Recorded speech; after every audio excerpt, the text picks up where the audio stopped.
won't see the game of rugby league played further south than this. We're here on the south coast in Portsmouth, but make no mistake, all that northern grit will be on show in bucket loads. Yes, the Inter-Services Rugby League is back. It's the Royal Navy against the RAF.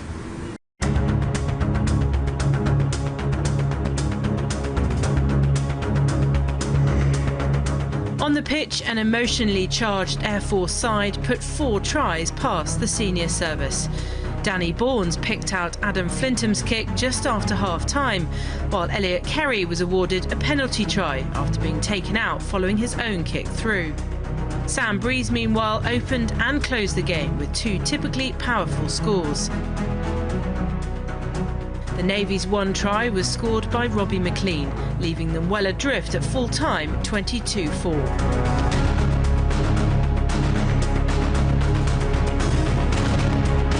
And what a game we have in store here at Burnaby Road. The RAF, of course, after 2 defeats against the Army in last season's competition, which wasn't really an inter-services, the Royal Navy just named as the Navy's Sports Team of the Year after reaching the 4th round of the Challenge Cup for the first time in their history.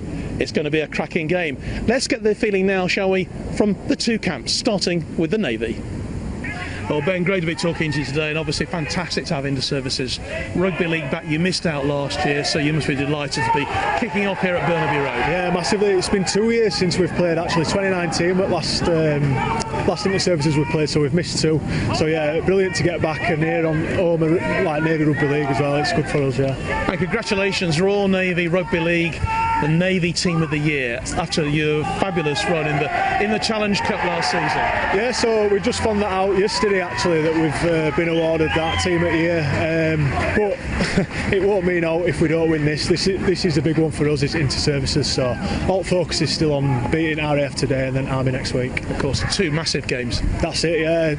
They always are. Inter-Services Rugby, you don't know what's going to happen week to week, so we've got a few deployed and unavailable, a few on courses that we can't get off, but we've got a good strong squad here today, so we'll hopefully do a job.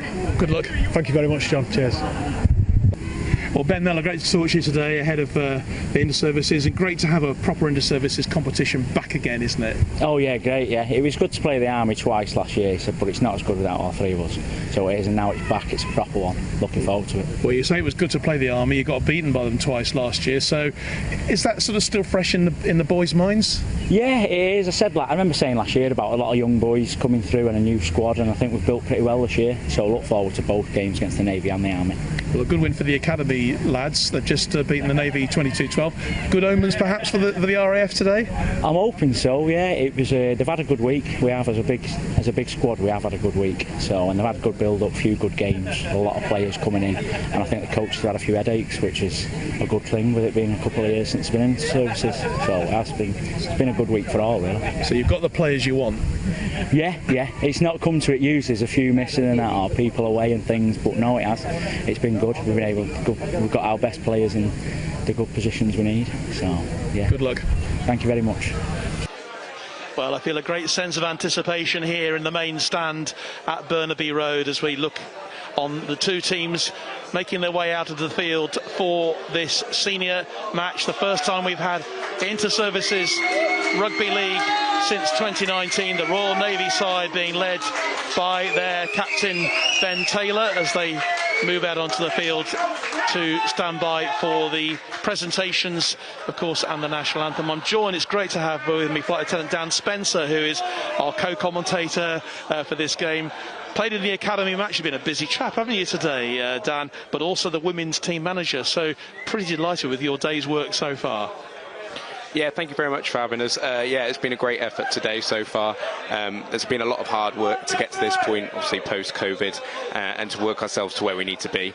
So far today, it's come up trumps for us. Both sides have been playing extremely well in both games, and hopefully we can do it and finish it off today with a win. Well, a great atmosphere building, as you can imagine, and Dan's going to be as neutral as you possibly can be for this game. But it's great to have you with us. We obviously had a gentleman for the Royal Navy for the women's match, so we thought only fair to balance it out with certainly someone who knows her stuff about Royal Air Force Rugby League. And And it's been a long time coming, Dan. I know that last year, obviously, you played the 2 games, the seniors against the Army, and the guys are anxious to really get back into services mode again, aren't they? Yeah, that's it. So obviously the Navy couldn't fulfil last year, so it was a double header against the Army for us. So obviously we've not played the Navy since the tragic loss of SSC Scott Stevenson, Steve-O. So this is another big opportunity for us, and hopefully we'll have the same outcome today as we did back then. We'll run through the teams very shortly when we've had the national anthem here. Just the presentations just being made now. This is a bit of a tongue twister for me because at least 2 of the VIPs today. We've got Vice Admiral Marshall, who is the president of Royal Navy Rugby League.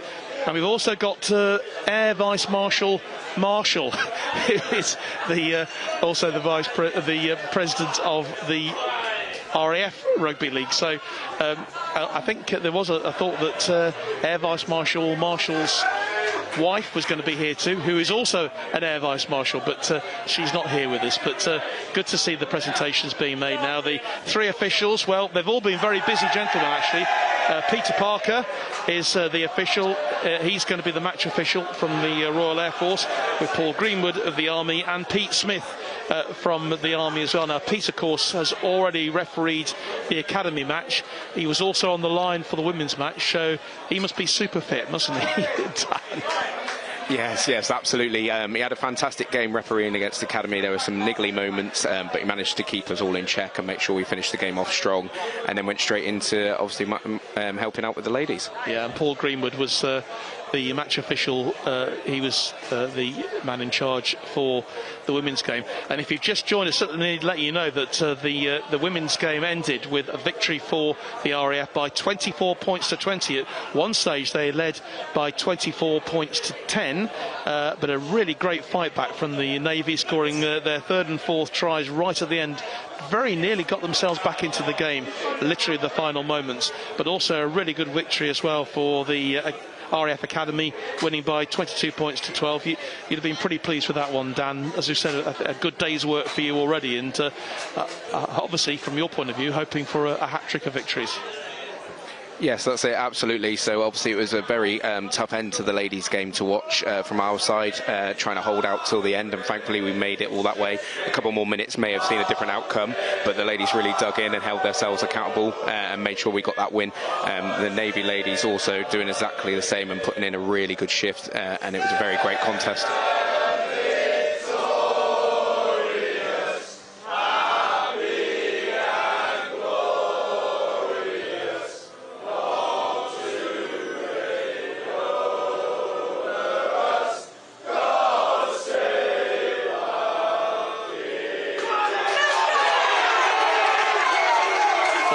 Singing there of the national anthem, and I don't know about you, Dan, but it still seems a little bit odd, doesn't it, singing God Save the King? I'm sure everyone in the forces, of course, did a magnificent job last week or earlier this week as well with the royal with the state funeral of Her Majesty the Queen, and there's a lot of people, I'm sure, here who might have had some part to play in that, but they're out here playing rugby league tonight.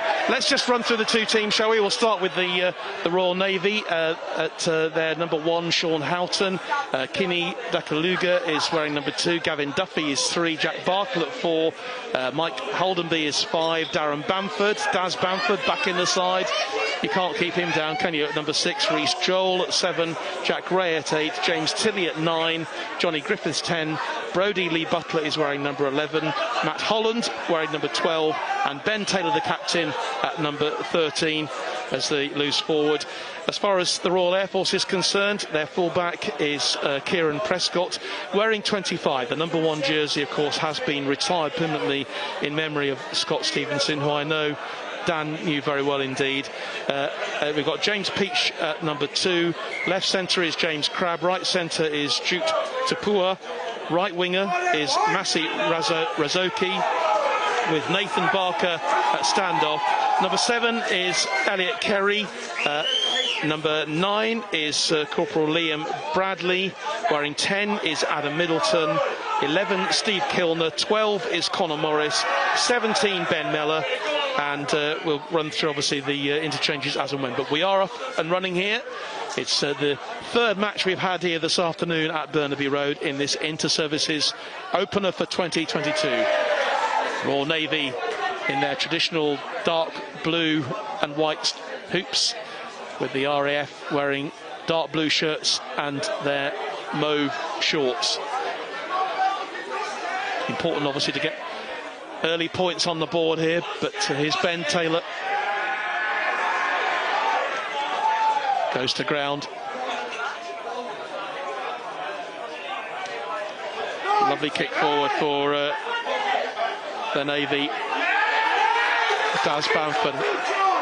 And it's really good defensive play for the Air Force, bringing them in, but brought to ground. Good early start for the Navy here. Air Force just being forced back onto their own line.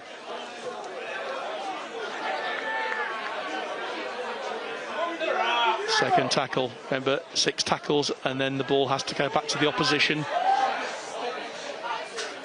I was only commentating on Rugby Union on Tuesday night, so it's a quick interchange of the rules for me as we take on these early stages of this first half here at Burnaby Road.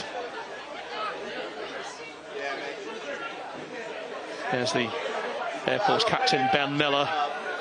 They've done well, brought themselves out of trouble, have the Air Force already making good ground. There's Liam Bradley and Sam Roberts. After the 6th tackle, the ball kicked forward. I think it's the kind of start we expected, isn't it, Spence? You know, both teams just seeing what the other side is made of. Yeah, that's it, absolutely. So both sides are looking to feel each other out and looking to work the contact area and keep it tight, seeing where each team's weak and then looking to press that area. A great kick by the Navy early on, looking for that 40-20 that was dealt with exceptionally well by the fullback Kieran Prescott for the RAF, bringing it back into field and finishing off the set very nicely.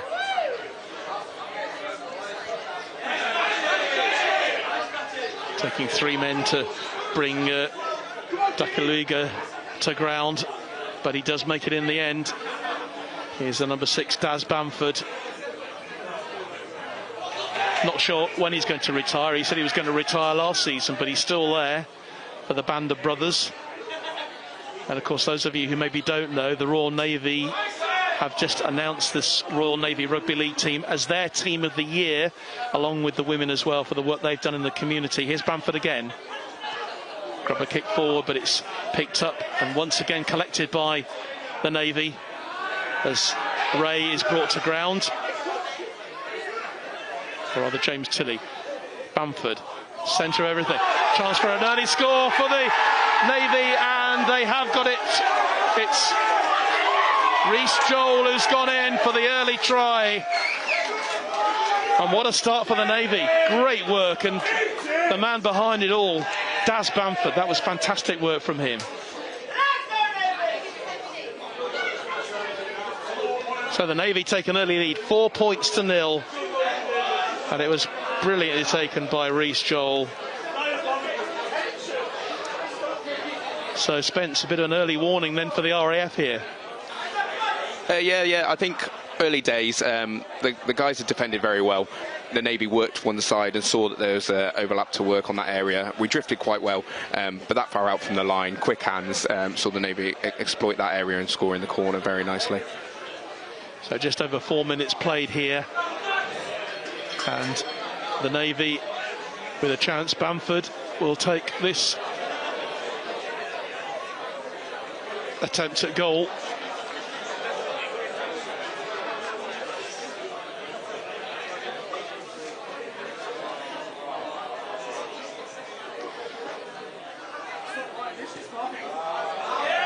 Good looking kick from Bamford, and it's good. 6-0 the score. That's a great conversion from Bamford. Let's have another look at that try, shall we? It was brilliantly worked by the Royal Navy to get themselves in that position, and Joel going into the corner to get the try with Bamford's conversion. So early doors, and it's early points for the senior service. They lead the Royal Air Force here by 6 points to 0.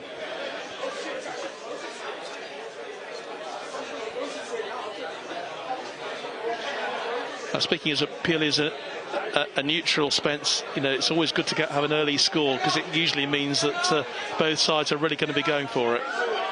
Yeah, that's it, and it gives the chance for teams to relax into the game.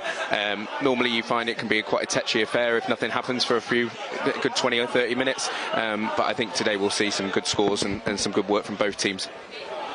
I know the Air Force, you know, they really missed, the Navy really missed not competing last year in an inter-services tournament, and I think it was obviously because of the deployments they had. The Navy, massive deployment last year out in the Far East, just couldn't raise the players to make a decent fist of it, and so I suppose from an RAF and an Army point of view, it was a bit disappointing really that you couldn't have an inter-services, especially with COVID having caused the issues, but it's back, and you can tell both of these teams really loving it already, really going for it 100%.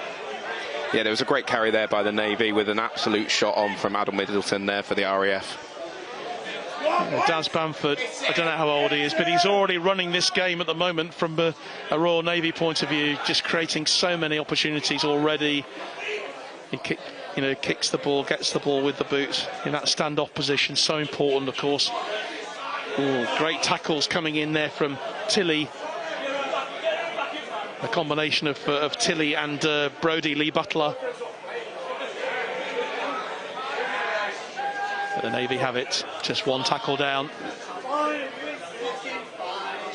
Going through for them is their number 13.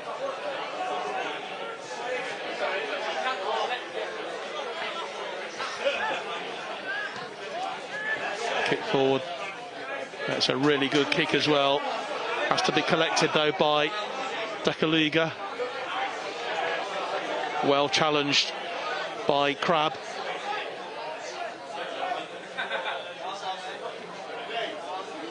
Really open game so far. Really great to see, with Duffy brought to ground again.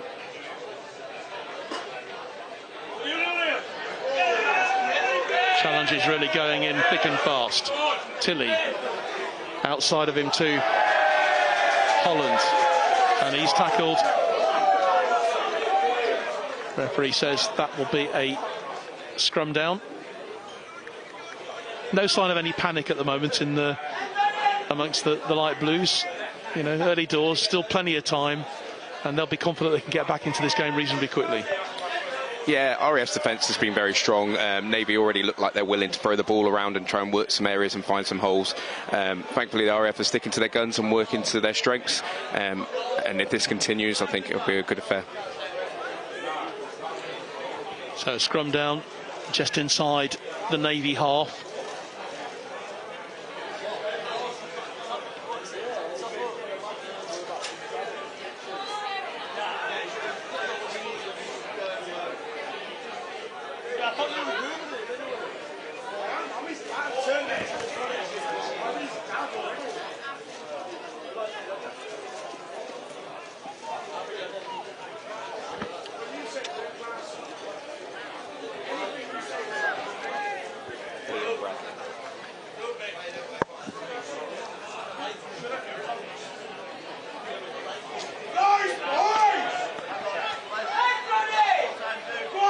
So, chance for the RAF then, with their number 25, the fullback, Prescott.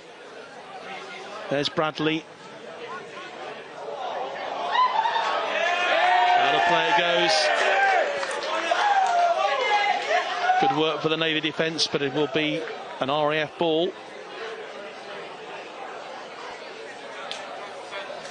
Referee has actually brought it back. And it is an opportunity then for the Navy to clear their lines. With their captain, Ben Taylor. Some fierce contact going in by the RAF there. Crunching tackles going in. As I said in my intro to this, Spence, it may be probably about the most south you can be playing rugby league, but there's a heck of a lot of northern grit going on out there. Yeah, that's it. It's very much a northern-based game, and as a strong southerner myself, you know, it takes great privilege to be able to be competing in this game, and it's actually quite nice for once in a while to be down south and play a game down this way. So tell me, how did you get into the game then? Because, you know, as you said, from the south of England, as you say, it really is a northern game. You know, the majority of these lads here are from the north of England, aren't they? And desperate to play it. So how did you get into it? So actually it was down to Liam Bradley, who's currently playing for the first team for the RAF. He was posted onto the same station as me. We were chatting and we played a bit of union together, and then he mentioned about giving rugby league a go. I never really knew how that worked, and thought I'd just give it a go, and got stuck in, and it took a few years, but I finally started to find my feet with the academy, and I really have to hold my hands up and say that Liam Bradley gave us that shot. Well, you're busy because you also manage the women's team as well, so that's almost a full-time job in itself. But hopes of getting into the senior team at some stage, or, you know, are you happy with where you are at the moment? For me personally, I look at the players that are ahead of me and in those sort of positions, the likes of Liam Bradley and Elliot Kerry, and I just see the quality and talent that they've got. And I just am quite happy to lead and support the academy and manage with the women, and see the lads doing well in the first team. Okay, so referee not happy with the holding down there, as it was Johnny Griffiths who was charging through, brought to ground with the tackle, but it's come back, scrum down, and it will be a Navy put in.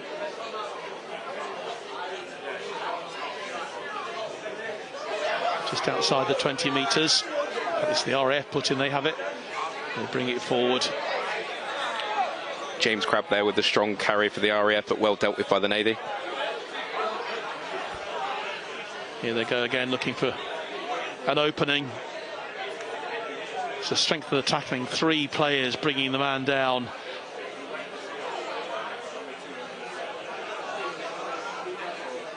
Don't forget, wherever you are around our Forces world or around the world this evening, it's great to have you with us on Forces News Facebook and our YouTube channel.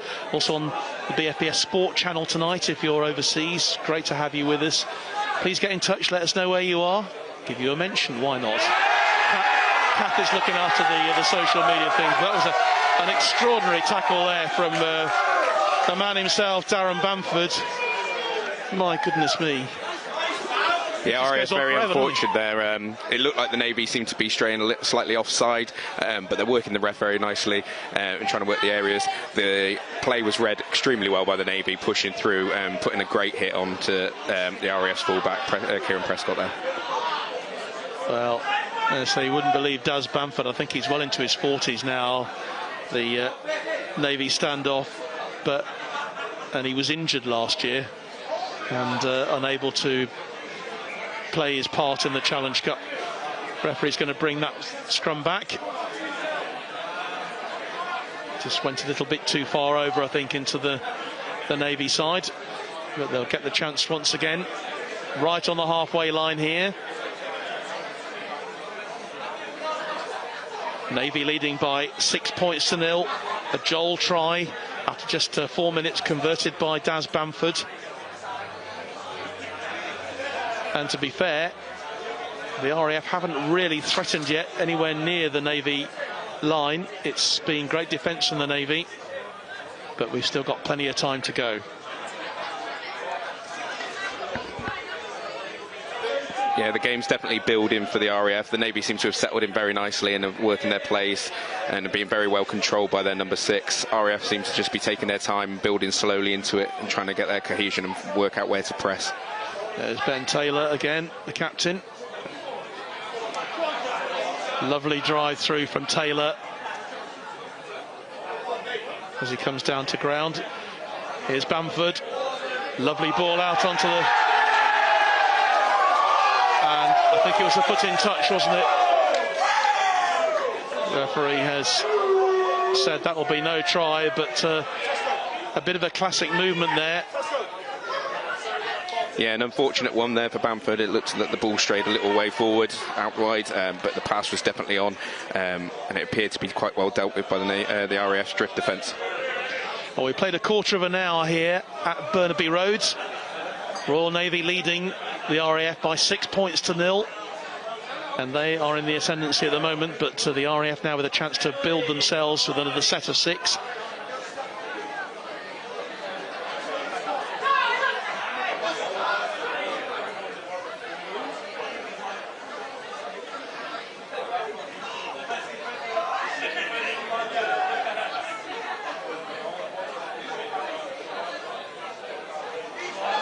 That's a really great tackle there on Adam Middleton.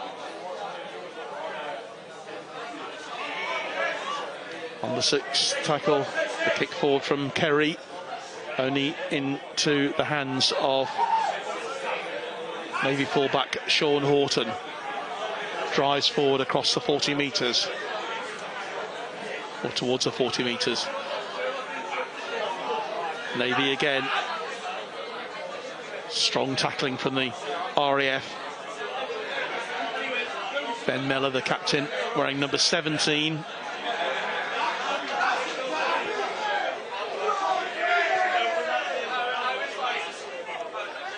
Tilly.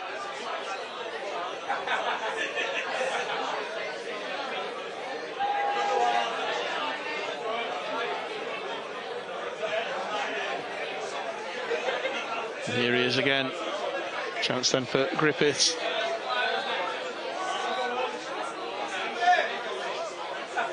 Everything going back towards Bamford, although it's gone wide now onto this left-hand side. That's a superb run there down the left-hand channel. Hint of a forward pass, but an intertouch in the end. That pass looked a bit forward, but always difficult to tell from where we're sitting, isn't it?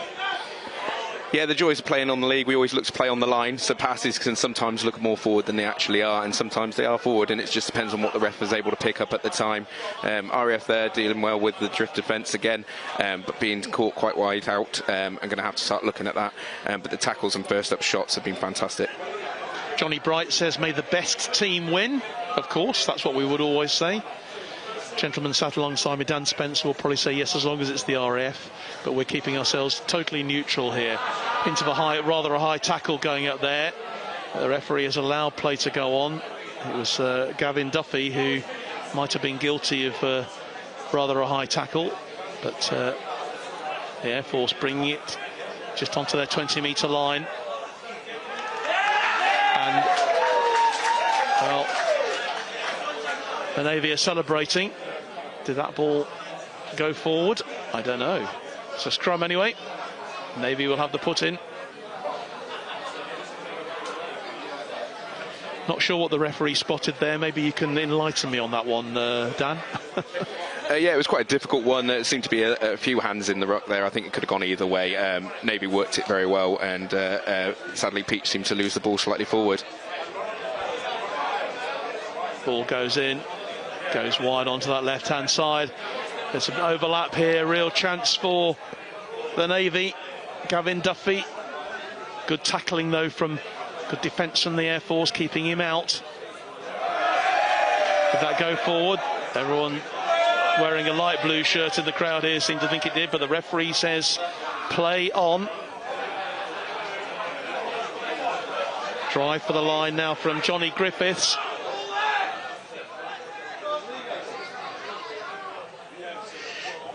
We'll come back. 4 tackles completed. Just a couple more.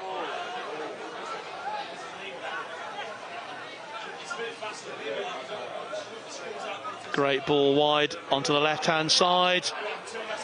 Navy really threatening here. Oh, and it's a brilliant tackle again to deny the Gavin Duffy, the number 3, the right centre, the left centre for them.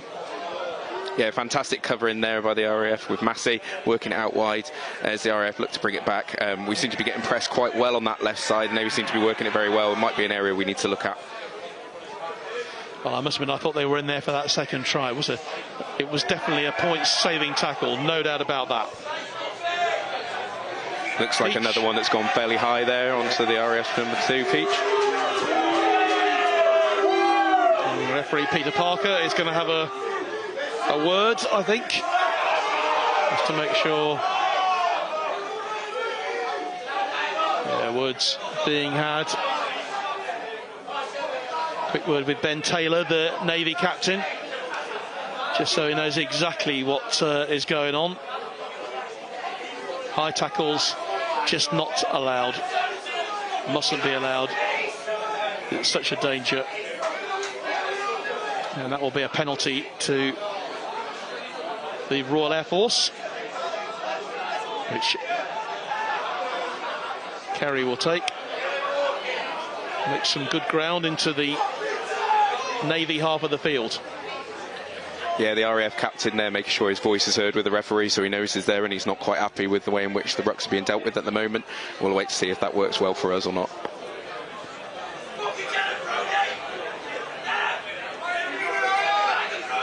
James Crabb gets us going once again in this inter-services game. Halfway through this first half, and just the one try separating the two teams. Converted. The try scored by Rhys Joel for the Royal Navy, and converted by Daz Bamford with a terrific kick. Sort of kick that an experienced man is going to make. But a chance then for the Air Force now. What can they make of this set? Lovely interchange, lovely work from them as Kilner goes through into the 20 metres with Barker still going. Yeah, first real attacking set there for the RAF, and pushed us right onto the Navy line, onto the 5th for the kick. Grubber kick goes through. Fantastic little grubber there by Liam Bradley. And it was you-know-who was there to mop up the damage for the Navy. Daz Bamford. I can't believe he'll last the full 80 minutes at this sort of pace. I'm sure you're hoping he won't. Yeah, definitely for the RAF's perspective, yeah, we'd like Bamford off the pitch. I mean, he doesn't necessarily have the look of a normal halfback, but he is absolutely controlling this game for the Navy at the moment. Yeah, he really is.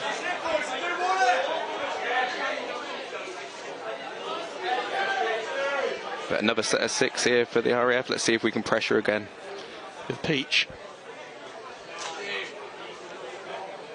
And Bradley. Just waiting for the ball. Gets it into the 20. Nice work from the RAF. Spreading the ball wide onto that right-hand side. And Nathan Barker.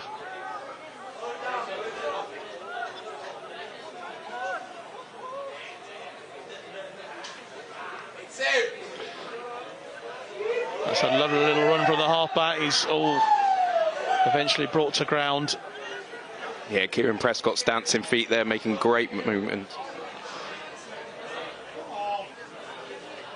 Yeah, he's wearing number 25, had me slightly confused. Being the fullback. That's collected well by the Navy. Really lovely work. And a fantastic opportunity for them to go forward. The referee is, as he said, brought it back. I'm not sure. He was a bit unsure what was going on there, I think. It was a fantastic bit of work. Yeah, I'm not quite sure why he got brought back there. He seemed to catch it within his area and seemed to be on for a 20 tap. I can only assume that one of the Navy players was ahead of the line, and that's why it had to be brought back.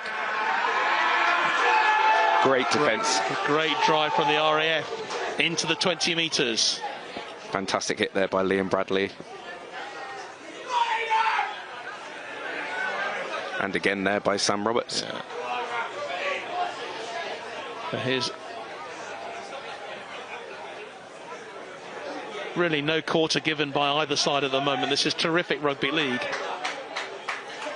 Really high standard of football we're seeing from both of these sides. Oh, commentator's curse, drops the ball.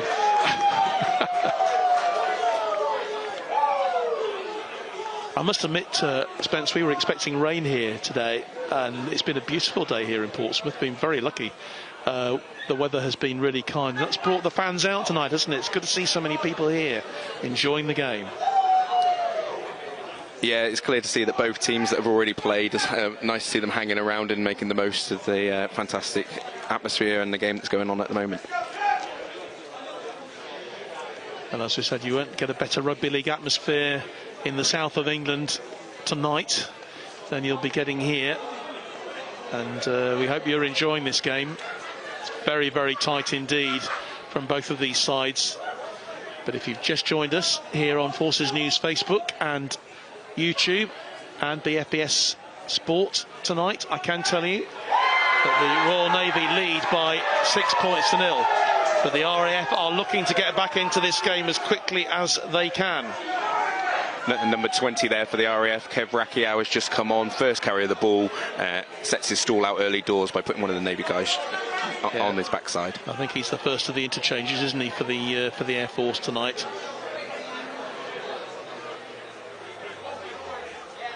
Ball goes out wide again, fullback carries it through. RAF really threatening here. Can they get themselves back into this game? This is to be a great time for them to score, making the most of the opportunity with Barker still going, eventually comes to ground.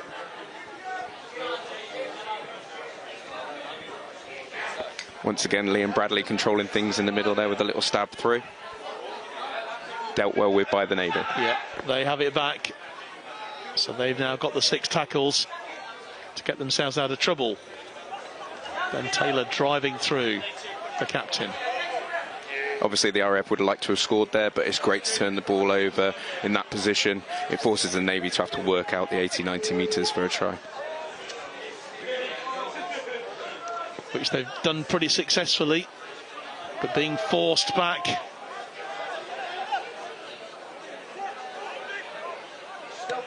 Eventually the kick forward from Tilley.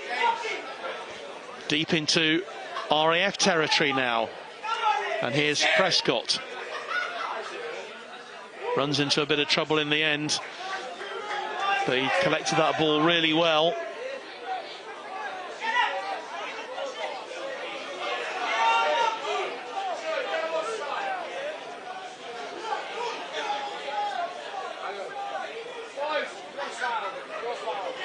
Peach.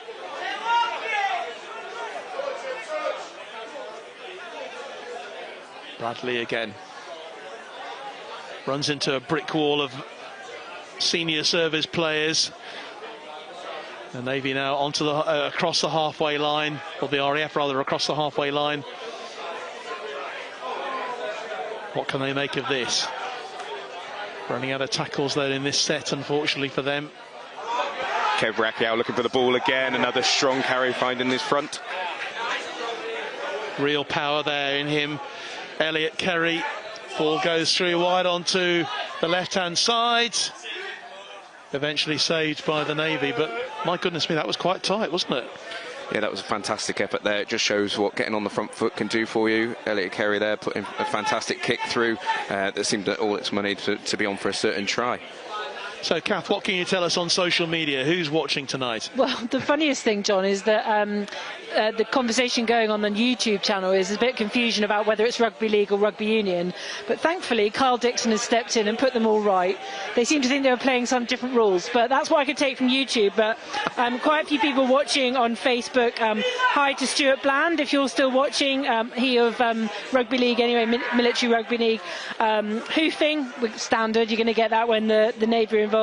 May the best team win, from Jenny Bright. Lee Gaffney says, awesome, I played this fixture 20 years ago. It hurts just watching, go Navy. So I think if you've played rugby league, you can sympathise with that pain. Oh, I think so. And I'd imagine that Spence is probably feeling the pain at the moment, having in the legs after the academy match earlier, and probably the pain of watching as a manager too. Here come the Navy though. Here's their number 9, their scrum half, James Tilley. Yeah, fantastic. Fantastic spot there by the Navy, noticing we were down to one marker and working the inside ball has given them a good 20 metres easily. And some wonderful work again from Mr. Continuous for them, for the Navy, for Daz Bamford. Well, the Navy have got the opportunity here, I think. Are they going to go for goal, I wonder, with this penalty? Yeah, strong defence on our line seemed to ride up a little bit there to make sure that the try wasn't scored. Sadly went too high, making that high tackle. So it is a penalty to the Navy, virtually in front of the posts. I wonder whether they'll go for the 2 points, but no. Oof. Great tackle there, great Brilliant tackle, bringing their captain, the Navy captain, to the ground, Ben Taylor. Bamford. Navy in. Are they in for a second try? It looks like they are. Great work from Bamford there, with strong footwork, allowed the 9 to just snipe in over the line. And it's James Tilley who's gone over there for the try. A second try for the Navy, which takes them to 10 points to 0. But once again, Daz Bamford was at the centre of all that, wasn't he? He's got such a low centre of gravity. You know, he seems to have to jink his way around where no one else can. And that try, I'm sure we'll see the replay in just a few moments after the conversion, but 30 minutes gone, half an hour of this match, and it's a 10-0 lead now for the Navy. And he wouldn't bet against Bamford to stick over the extras here to make it 12. Yeah, it might be a bit of a surprising thing to say, but I think both teams can be quite happy with how they're doing at the minute. Navy seem to be pulling off the plays as they want, but RAF will be quite happy that they've managed to keep the scoreline down as low as it has been. Whilst they start to get into the game, they've had very few options to attack and finish some sets off. So the scoreline, although it's favouring obviously into Navy's fortune, I think both teams will be happy. Well, certainly the Navy probably the happier of the two with these 2 scores they've got. But as we saw in the women's game, things can change pretty dramatically. Bamford then with the kick. Oh, it's hit the post, and so the 2 points lost. He's got a wry smile on his face, that's for sure. I'm not sure who he's smiling at. Is he smiling at the RAF, or is he smiling at his Navy colleagues? So the score remains 10-0 then, in favour of the Royal Navy here at Burnaby Road, with the sunset away to our left-hand side in the west.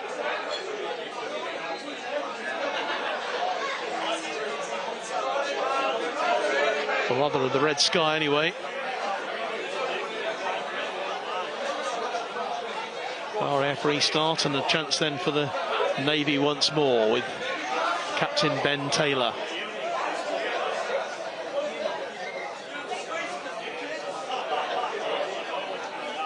Held down for a little bit of extra time. Claims that the RAF players, several of them were offside. Referee allows play to go on.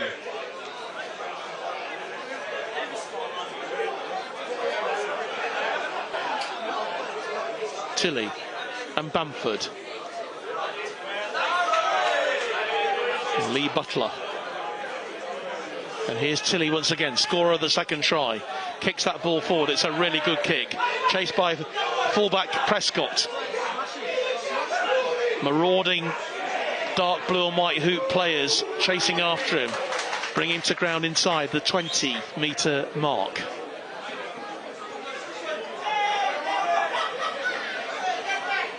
And that's a really great surging run now. Fantastic opportunity for the RAF. Great footwork there by Peach, making 40 yards, but well covered by the Navy's fullback. He is indeed, and here's Jute Tapua. Still going. What can the RAF do here with Barker?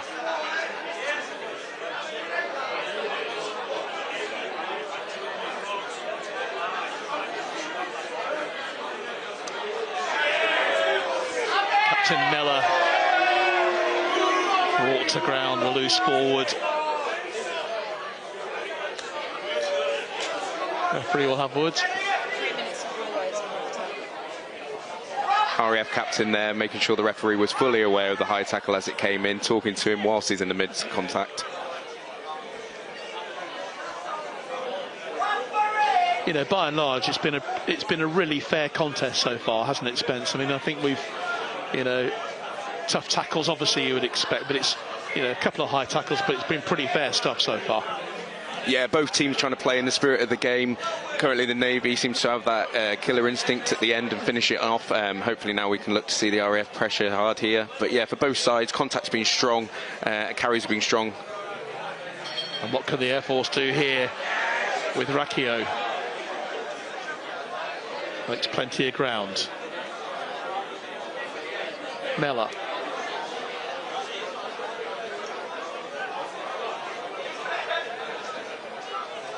And Bradley takes it from him. Great opportunity. Oh! And the ball just dropping forward. That would have been a sensational try, wouldn't it? Yeah, look for all money to be on there. Steve Kilner coming on a really good line off of Nath Barker there. The pass seemed to favour into him. Just for whatever reason, the ball hit the deck there. I think if Kilner had been able to catch that, it'd have been in under the sticks.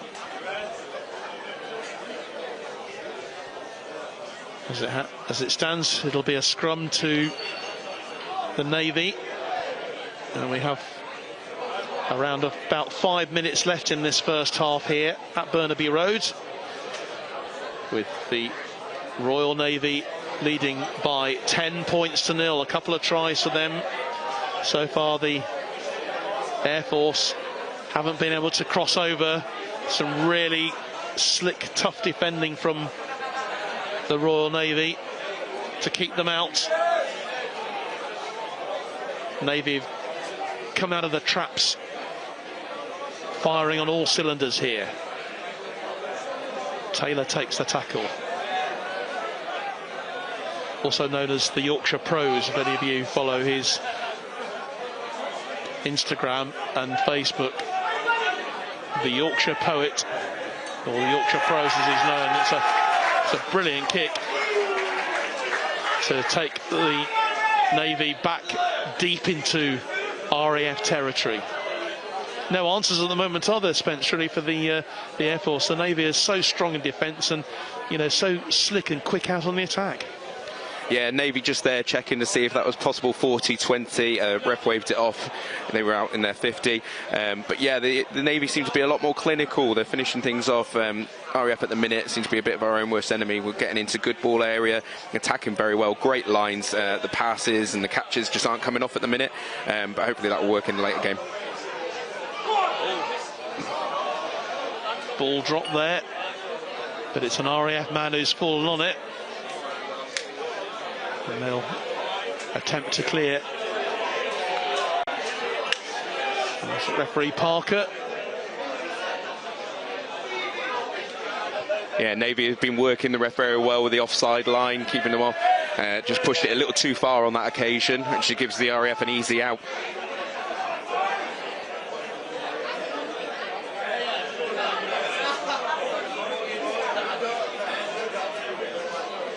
Into these last few minutes then of the first half. Live here on Forces News Facebook and our YouTube channel this evening.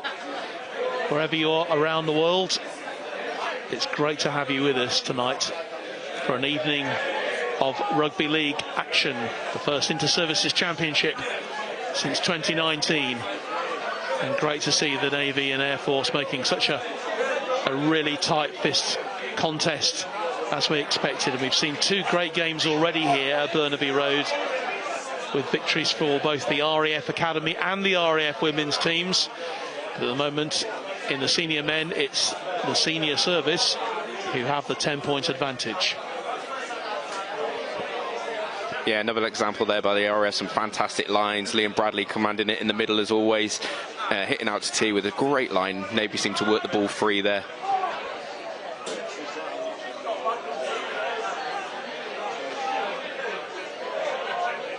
Bamford again working his magic, finds Joel, Reece Joel, who scored the first try for the Navy. Great hit there by the RAF. Winger pushing out wide, and then both centre and wing for the RAF making sure he stayed where he was. In the gathering gloom here in Portsmouth. Goes to ground. And the cheers go up amongst the supporters. Navy just, or the RAF just about defending that. Yeah, once again, the Navy very clinical, making sure that they turn that great tackle by the RAF into something they could use, pressing the kick on and looking for a drop out here by the RAF.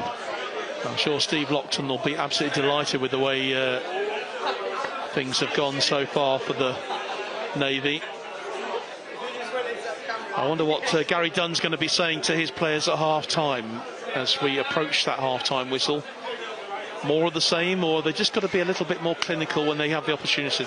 They have had the chances. Of course, there was a drop ball, wasn't there, when they could have been a try. Here come the Navy again.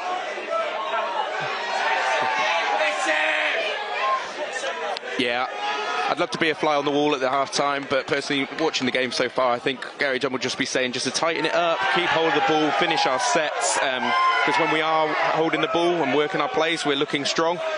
We just seem to be letting the ball down a bit there. Exactly the same for the Navy there. It was a good goal line kick out, strong carry back, and then lost the ball in the contact. Yeah, Lewis McKenna, by the way, wearing number 15. He's come on as an interchange for the Navy. RAF. Nice, great little jinking run there. And that indeed is the half-time whistle here at Burnaby Road. Well, it's been a very, very competitive, tight first half. But the scoreboard tells you everything you need to know at the moment, because it's the Royal Navy who are leading by 10 points to 0. So you'd like to be a fly on the wall, would you, in the tent over there? Yeah, absolutely. I mean, for both sides, I think for the coaches, it's quite a hard one. There's not really a lot to bring up, not a lot to say about. For the Navy, they've been very clinical. Their plays are coming off, and clearly Bamford's running the show from 6. For the RAF, I think they've been strong in defence. That's clear to see. The drift working hard. It's just the simple little things that are letting us down at the minute when we're not receiving our passes correctly, and there's been a few drop balls. However, when we've kept the ball, we've worked hard and we've got them into the right areas and forced the goal line dropouts. As I say, at the minute, Navy are just a lot more clinical than we are. Well, you could bet your bottom dollar there'll be a lot of discussion going on there with maybe a change of tactics. I mean, I don't know what sort of changes that Gaz Dunn might be able to make to change things round for the Air Force in the second half. You'd imagine that the fitness thing is going to play its part. As well as Daz Bamford, he's not the youngest of players, but as you say, he really has been running the show for the Navy so far, well, it's certainly borne fruit for them. Lots to play for in this second 40 minutes. Let's see some highlights now, shall we, that you can enjoy maybe from the women's game, which we saw a little bit earlier on with our commentary team there, with Kath Brazier looking after the commentary for us. The RAF are very close to their try line. Yeah, they seem to be talking. They got their heads up. That's a good sign. But just need to watch that ball moving. Lovely to try for the light blues. As we were talking, someone needed to score, and there we have it. I think that's Chelsea Greasley who went over.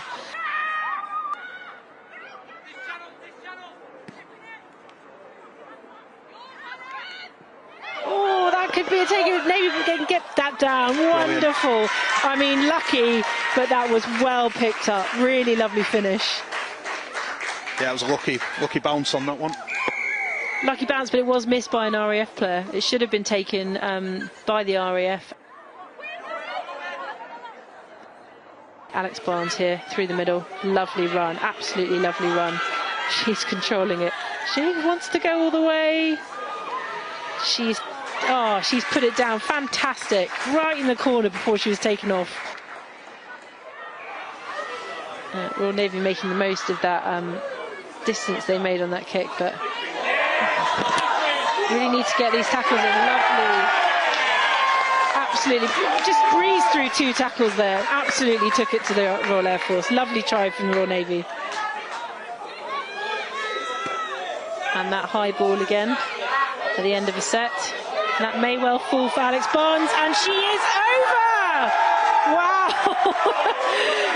Kicked her own kick, ran through the... That was amazing, Jim. I mean, that's champagne again, isn't it? Yeah, there's a lot of that today.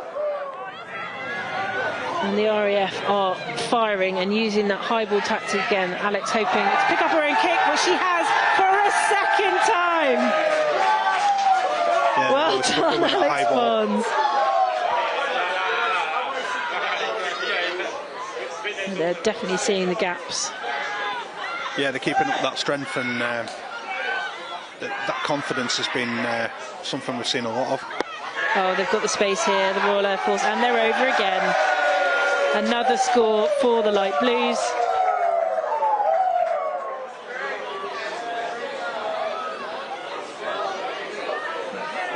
Oh, lovely stretch. Oh, not quite. Got the right idea though. And that's over. Wow. I didn't see that coming, Jim. No, that was a good stretch out, that. Yep. Well done to the Royal Navy. They have another score in the bag, so it is 14-24. Ooh. Going for another high kick, and is that another score? They've done it. No, they have. Consolation prize, Jim, but again, we saw that high kick being used to full skills there. So what an excellent performance that was from both those teams. The ladies' sides, a 24-20 win in the end for the RAF against the Royal Navy, but both of them will be absolutely heartened by the way they played as they face up to, of course, taking on the Army in the next couple of weeks for both of them. Let's catch up on a few more bits of Forces Sports news, shall we, right now, in case you missed it. Hi, I'm Suzanne Chislett, and this is In Case You Missed It.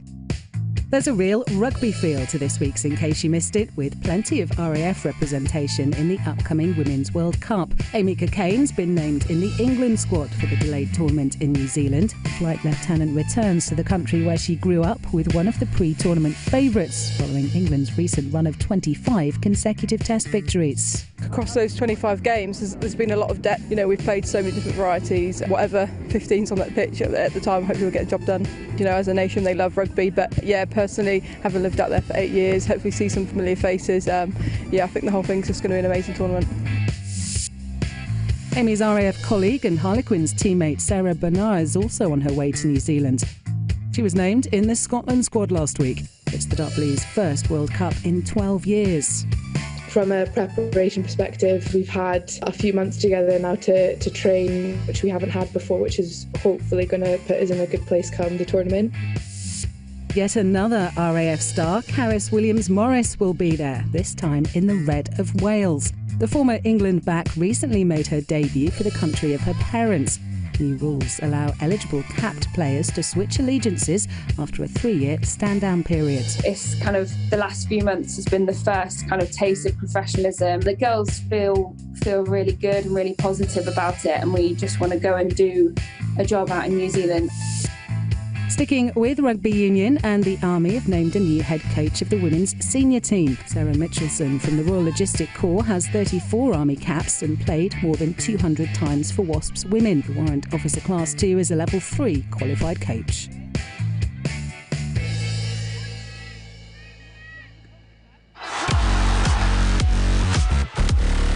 We've actually got 6 championship bouts, a very first ever UCAF women's title fight.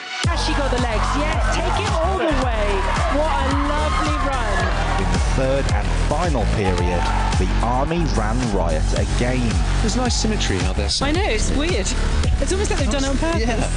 It's like watching Anton Deck.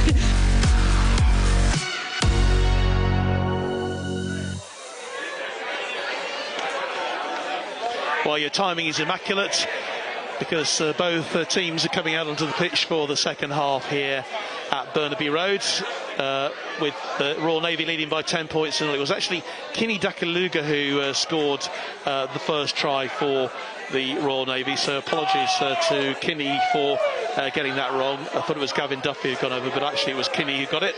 But no mistaking who got the second try. That was James Tilley for the Army. They lead, or for the Royal Navy, they lead by 10 points to 0. What can the RAF do in this second half?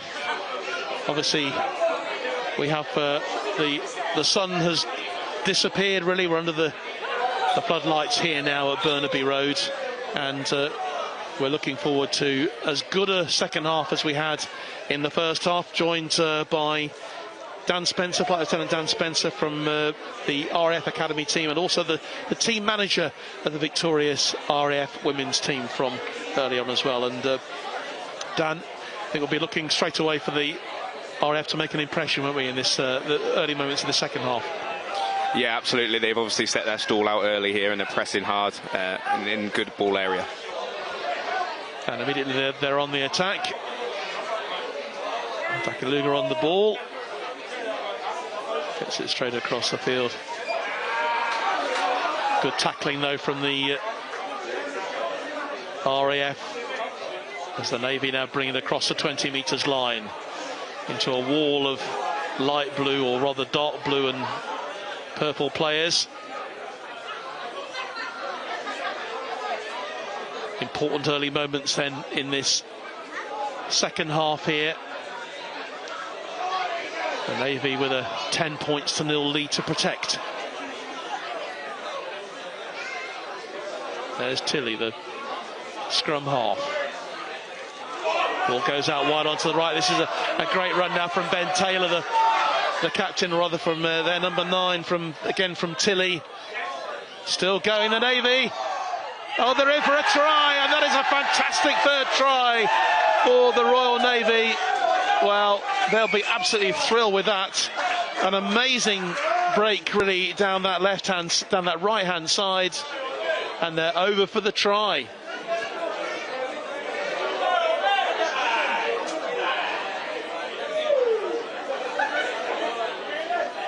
Well, it was brilliantly taken. Well, a real shock that is for the Air Force.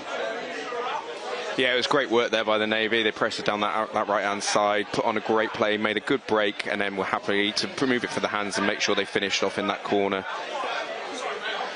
Well, a wonderful break from Craig Tilley again, the number 9 there. Huge pace they put onto it. And I can't tell you who the scorer was, because it's right in the gloom on that far side of the field. Daz Bamford is set to take this conversion. Remember, he scored an early conversion in the early part of the first half. 14-0.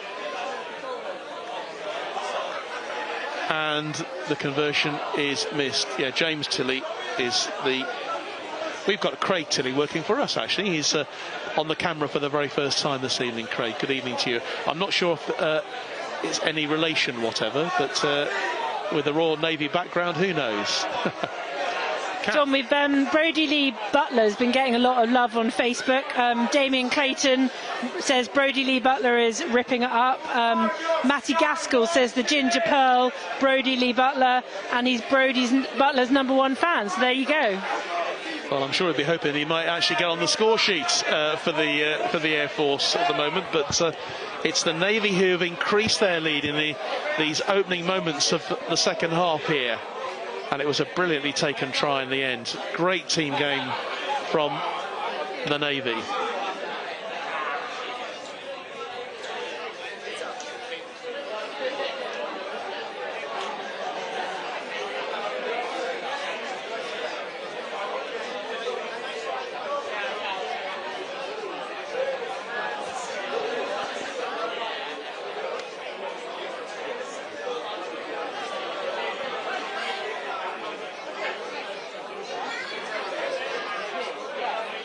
On the break again, Bamford has absolutely run this game tonight so far for the senior service.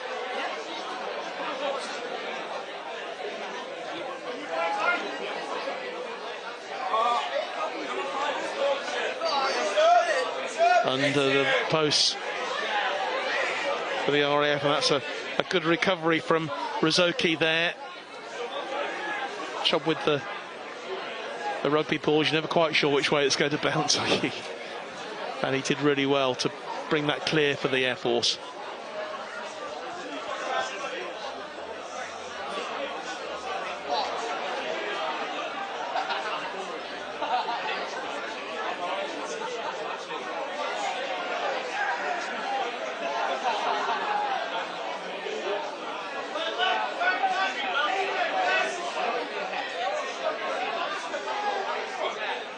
Air Force building again, and a real opportunity for them now. And here is Rizoki.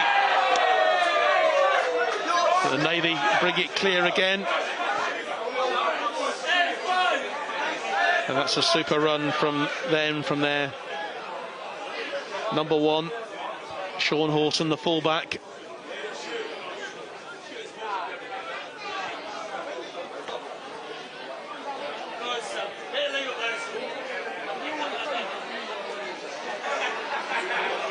Collected again. There's some real contenders for player of the match here with James Tilley at the moment.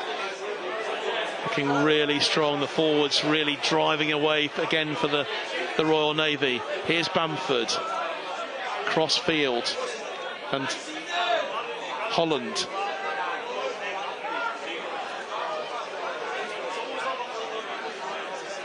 Bamford on the 6th tackle.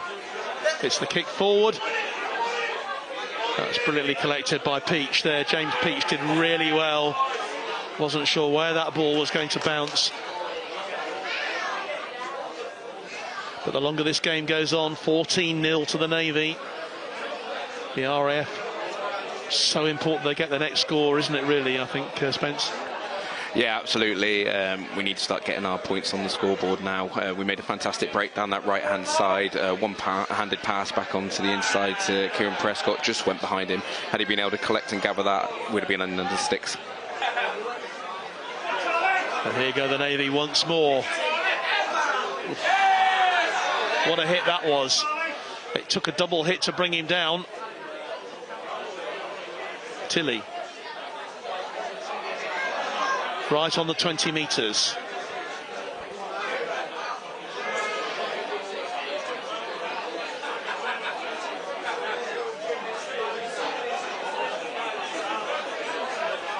Nice work from the Navy again with Duffy wearing the number 3 jersey.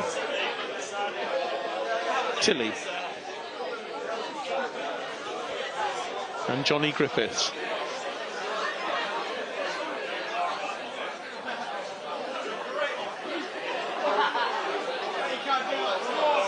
Navy again with their fullback going. Is he going into the corner? Trying to get into the corner, but held back by the Air Force really well.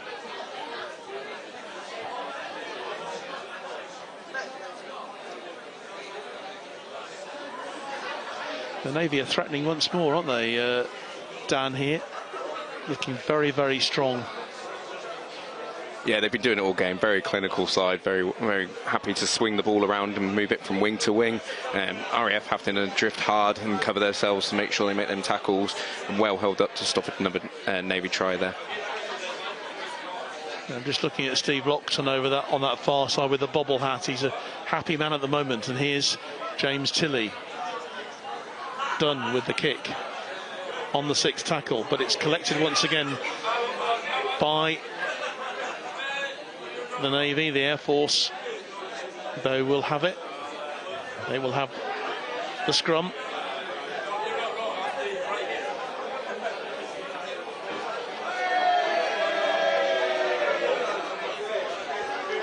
Desperate drive forward from Ben Mellor. See if he can rouse his troops here. There he is, wearing number 17 for the RAF.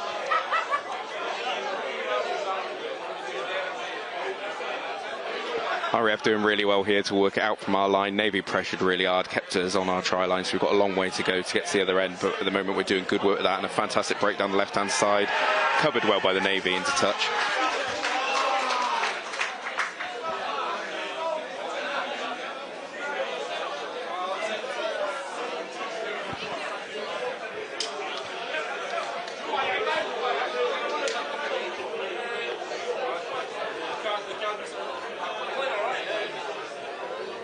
Interesting one from Robert Quantock. Mixed emotion watching this game as my nephew Eden Quantock is playing for the Navy and I am ex-RAF. Once again, we've got some mixed emotions from our fans who are watching this evening.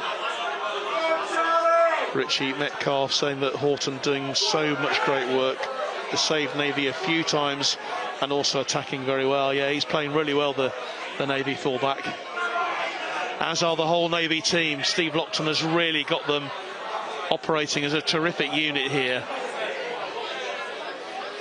Navy's, as we said earlier on, they have been awarded by the Royal Navy Sports Board the Team of the Year for 2022, really as a result of their terrific run in the Challenge Cup, where they reached the 4th round for the very first time in their history, and eventually losing to Backley Bulldogs, a championship side.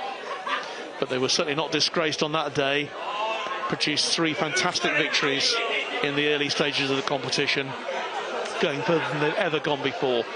And also the Royal Navy women honoured as well as part of that team award for the Royal Navy this year for the work they've done in the community. But here's the Navy senior men once more, showing all that drive with Matt Holland and Tilly. Ball goes wide onto that left-hand side. Jack Ray and Tilly again. Lovely stuff from the Navy. Absolutely nothing the RAF can do about it at the moment.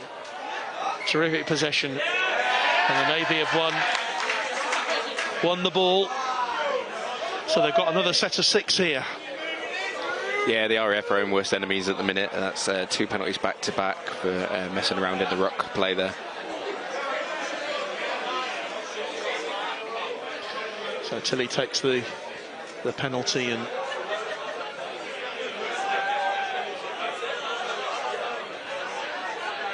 being held up on the line. Bamford through to the number 10, through to Johnny Griffiths. Brought down, 3 tackles gone. Here's Tilly again. That's a lovely drive for the line from the big number 18 for them. And are they over? They're over for a 4th try.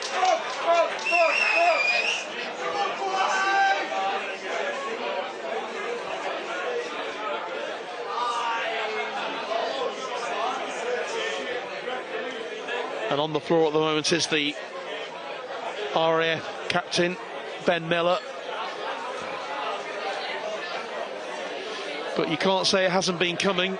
That 4th try for the Navy. And that puts them 18-0 up.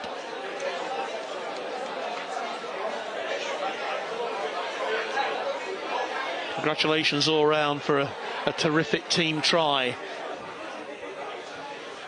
And I have to say, Dan, it's going to take a mammoth effort now for the RAF to get you back into this game.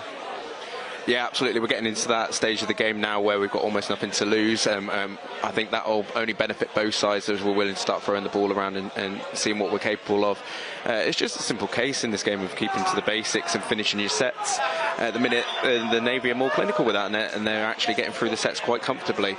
The RAF keep pressuring in defence and working hard, but we seem to be working out from our line quite too often.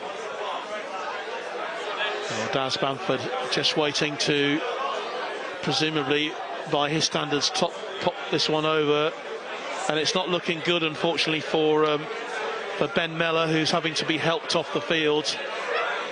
He's taken a really bad knock there, and that's the last thing that the Air Force needed, was to lose their inspirational captain. Yeah, absolutely a real big loss for us there on the RAF.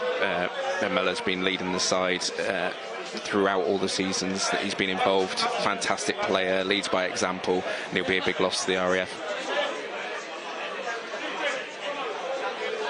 Well, Bamford preparing to pop this one over then, which he does very successfully, and that takes the score then to the Royal Navy 20, the RAF 0. And I have to say, this is not exactly the score I was expecting at this particular stage in the inter-services competition. But the Navy have been absolutely superb tonight. Brilliant in defence and absolutely clinical going forward. They've really taken all their opportunities and thoroughly deserve this lead at the moment. It's 20-0. Air Force surely desperately now need to get a score to at least give them some heart going into the last quarter of the game.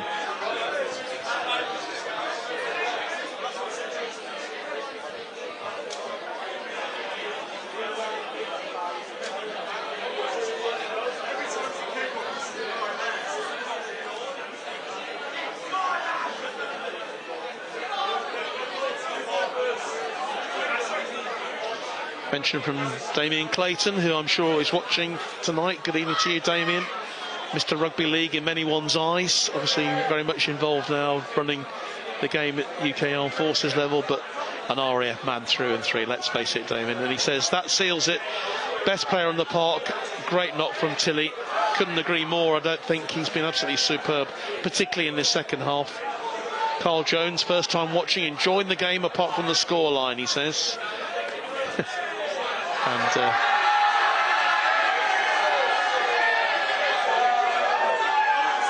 it could get even worse here for the RAF.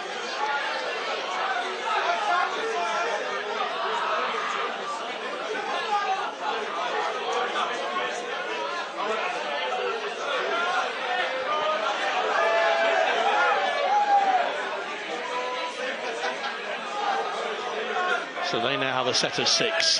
What can the Air Force do? George Moseley.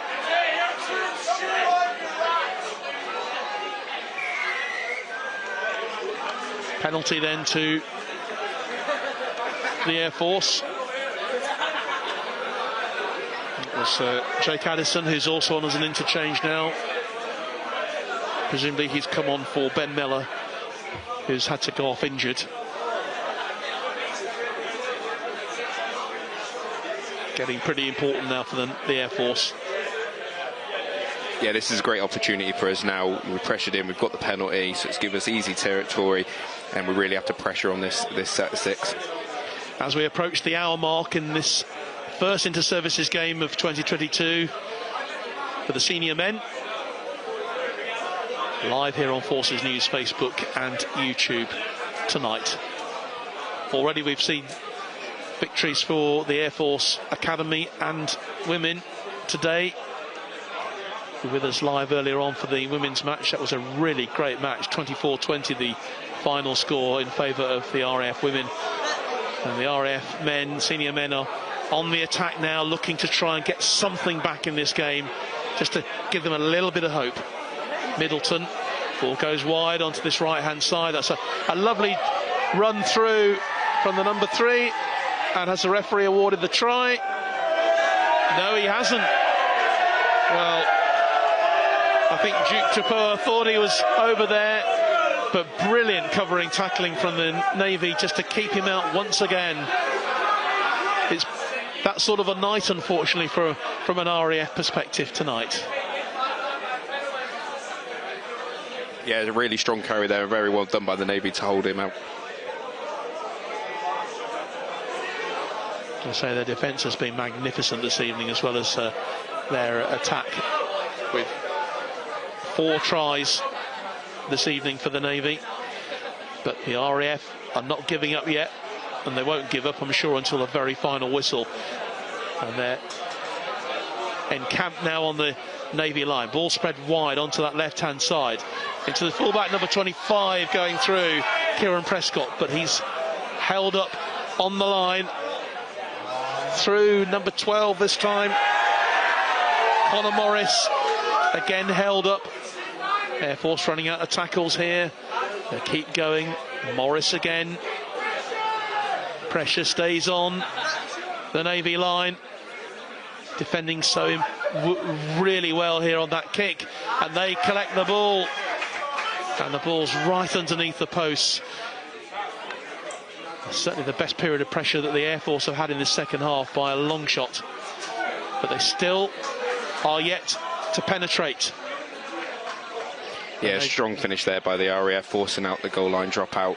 At this point, though, we need to start getting that ball over the line and dotting down for a good score. Both sides' defence have been fantastic. Let's see if the RAF can push it home. An injury to one of the Navy players there certainly gave his all going for that, as they all have. I'm just trying to look to see who it is in this gathering gloom. I think it might even be the captain, Ben Taylor. Not absolutely sure. Everyone's giving him a good check over.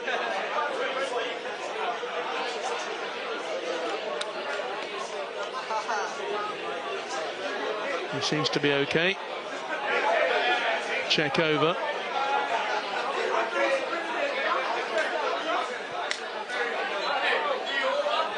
So the Navy will drop out on their own line. And a chance for the Air Force once again to work their way in with Middleton, Adam Middleton.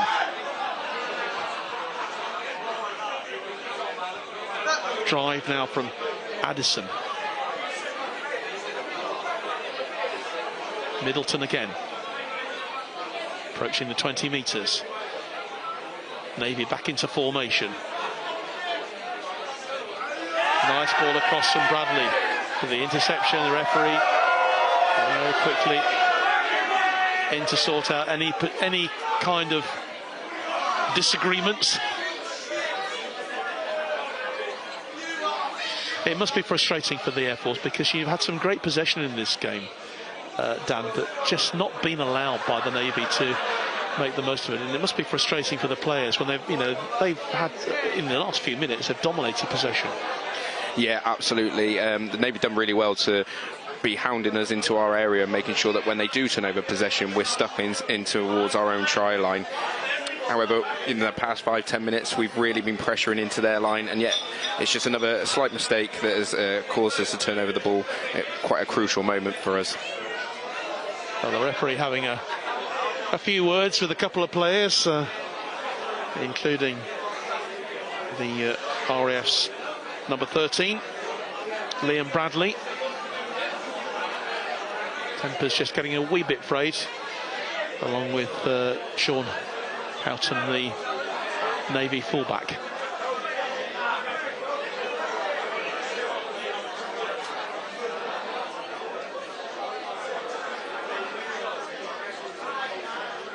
"63 minutes played here out of the 80. Yeah, the RAF are really going to have to look to pressure on this defensive set and try and get the ball back early doors. The timing seems to be against them now for the rest of the game. Well, the Navy working their set so well, and their high quality play from them, both in defence and attack. There's Jack Ray.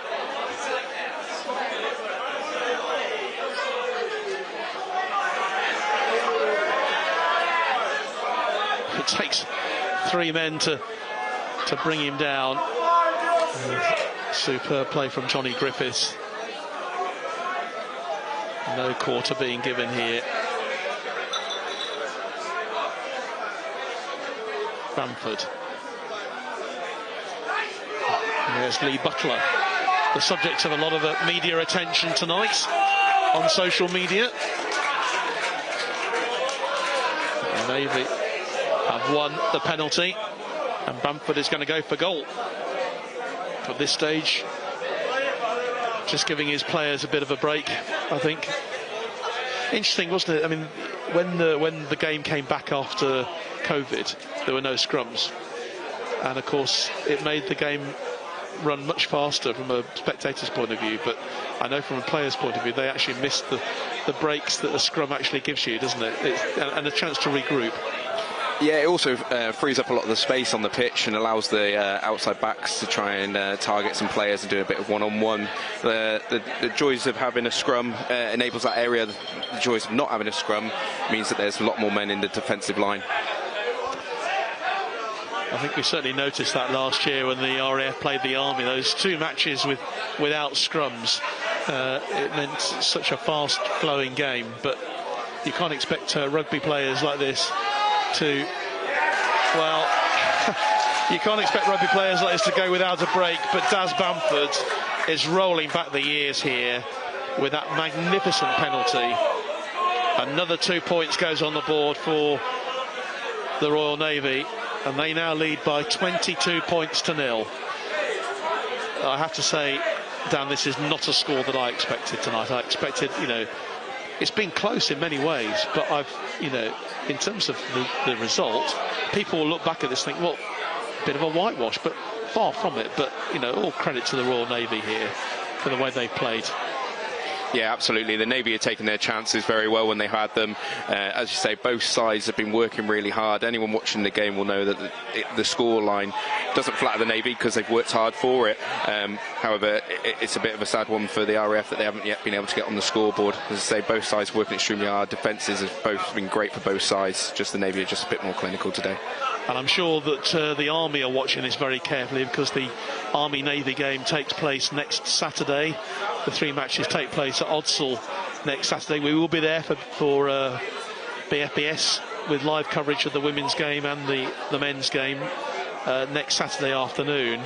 And, well, I'm sure there's a lot of people, say, from the Army perspective, who are going to be watching this and thinking, my goodness me, this Navy team, they're going to take quite a lot of beating. From an RAF perspective, at least you go away, you've got a fortnight to maybe assess what has happened here and try and put things right. Yeah, that's it. So we'll have a week's break, give everyone an opportunity to go away, rest up, recover, have a think about their game and how the team will work together, and then we get back together as a full squad between all 3 teams, and I'm sure we'll start down with a collective meeting of how the coaches want to set out the week and how we look to take it to the Army on that Friday evening. Yeah, Matt Holland is the man who's down at the moment, to just getting some attention from the physio, from the trainer. And he's been down for a wee while now. He's on his way up. Hopefully from his point of view can continue, but I don't think he is going to be able to continue. It looks like his knee has given way. And he gets a warm round of applause. Holland having to lead the field. Second row forward. Yeah, it's a very hard side of the game. The contact's very high, and sometimes it does lead to injury, sadly. As we've seen in the ladies' game, a special mention to the RAF's Charlie Lacey, who sadly broke her ankle in that game. Speedy recovery to her. Yeah, absolutely. Charlie, if you're watching, I wish you all the very best, and hope that we'll be back again very soon in action for the RAF. I think she took that injury quite early on, didn't she, in the match, from what I can remember. Yeah, it was quite early on. Due to the swelling, it was hard to tell, but fantastic help by the physios and doctors that we have here from both sides. Made sure that she got the best care and is in the right place now. Yeah, speedy recovery, Charlie, from all of us at BFBS Sport. Hope that you're back very, very soon. Navy again looking to cement even further with Eden Quantock. Just said a member of the Quantock family has been in touch, and Navy pushing for a 5th try. Bamford puts the kick up. The up and under, as Eddie Waring used to describe it.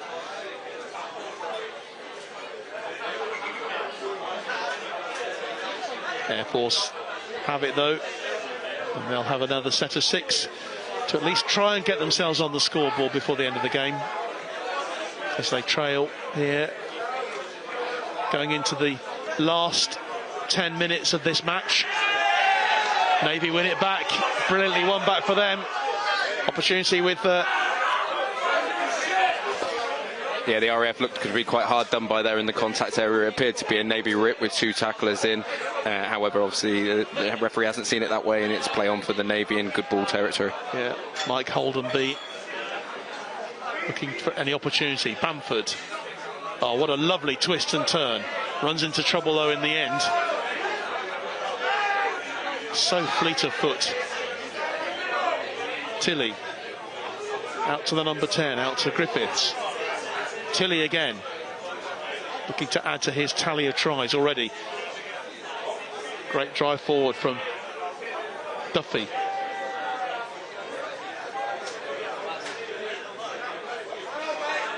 Bamford.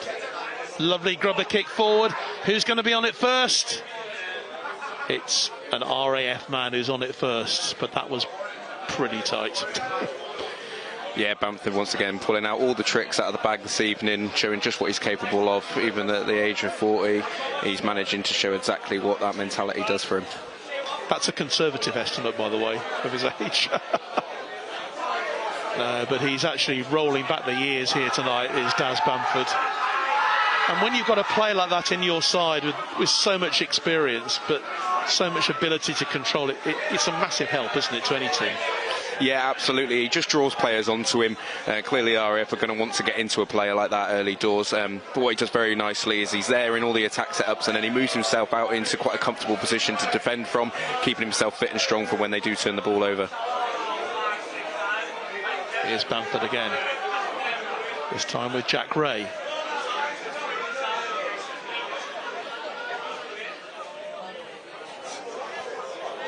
Danny Dainty and Bamford, and there goes Butler, Brodie Lee Butler. Dainty looking for a gap to run through the middle. Desperate defence now from the RAF, trying to keep the Navy out again. Bamford, lovely kick over to the right hand side. It's collected by Dukaluga, out of play. RAF look to bring on Kev Rakiel, so hopefully let's see what he can bring into us and get us on that front football early doors. Bit of cramp just creeping in now. That could well be Daz Bamford, actually, who's suffering with cramp.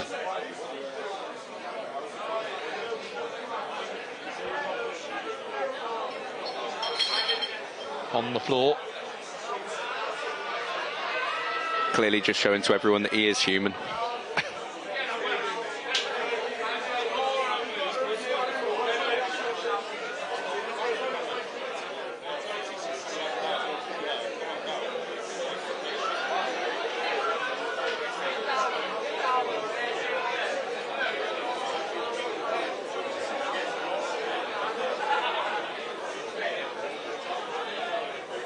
Actually, no, it's not Daz Bamford at all. Actually, it's a much younger man in the form of James Tilley, I think, the scrum half, who was down there.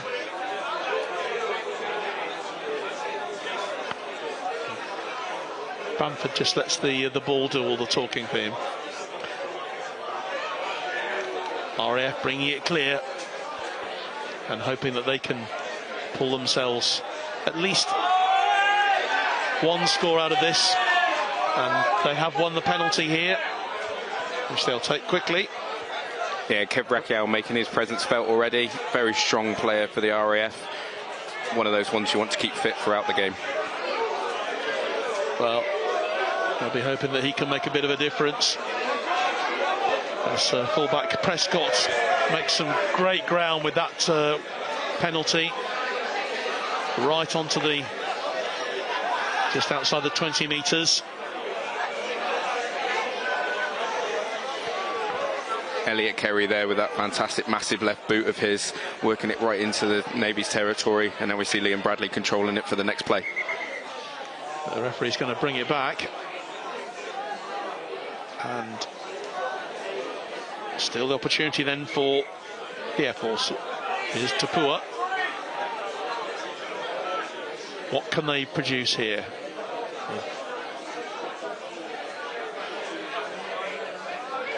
Addison. Caldwell acting halfback. Oh, that's a lovely run through. Strong and surely a try. At last the RAF have a try, and it's Kieran Prescott who's gone over. Well, you can't say they haven't deserved it, because the RAF have kept on trying, they've kept on going. So Kieran Prescott finally goes over for the Air Force for a try to bring them back to 22 points to 4. Probably going to be a little too late, but nevertheless, you'll be delighted that they've got on the score sheet. Yeah, absolutely. The RAF there showing what they are capable when they keep the ball in hand and work it. The phases. Liam Bradley there leading that play to come down to the blind side, and Kieran Prescott's fast feet taking him through with little to no contact made on him for an easy score there for the RAF. We're looking for a quick kick at goal now from Elliot Carey. Hopefully this slides through and we'll try and work the clock to our favour if we can. And he has put that over as well. Brilliantly well done by Elliot Carey. So 22 points to 6 is the score now. And it was a beautiful surge through, taking advantage of that penalty to give the Air Force at least something to shout about here. 22-6 is the score. Richie Metcalf says that RAF fullback is a tidy little player, is darting about in the first half. RAF just haven't had the ball or used him properly enough, really. That's what Richie is saying, and I think we'll probably agree with you on that one, Richie. But maybe the Navy simply haven't allowed that to happen. But here come the Air Force again, and as you said, Spence, Kev Racchio making his mark once more. He's already been on once, hasn't he, as part of the interchange? Yeah, he's a massive help to the team, massive guidance. He leads by the front and he gets us on the front foot every time, and he just builds a team up in just the way in which he plays and the way in which he commands the side. Well, heading into the last few minutes of this game now, and what can the RAF do? Can they mount a late surge here, pull themselves a bit further back into the game? We've only got 3.5 minutes to go of normal time. There'll be a little bit added on, obviously, because of the injury suffered by the RAF captain Ben Miller, and also some attention that was received as well for one of the other players. But there won't be a huge amount of extra time to add. I don't think it's going to be enough. That converted try, it won't be enough to bring the Air Force back into contention here, but at least it gives them something to hold on to, for them to take away as they regroup at the end of this. For the Royal Navy, well, it's been a sensational evening for them, for the Royal Navy, for the Banda brothers. Still full of running both sides.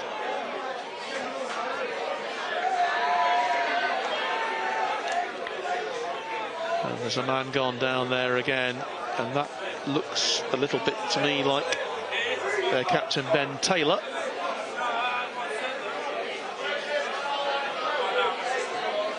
Just took a knock as he went to ground. Yeah, as you say, the tries was a fantastic effort by the RAF, potentially come a little too late. However, since that try, they've really stepped up. It's given the fire that they needed to demonstrate what they're capable of, and we've really pushed Navy back into their own area. I suppose from an RAF perspective, that if only they'd scored a try like that early in the second half, or even midway through the second half, they'd have, given them a window of hope, wouldn't they, to make a real challenge in the latter stages.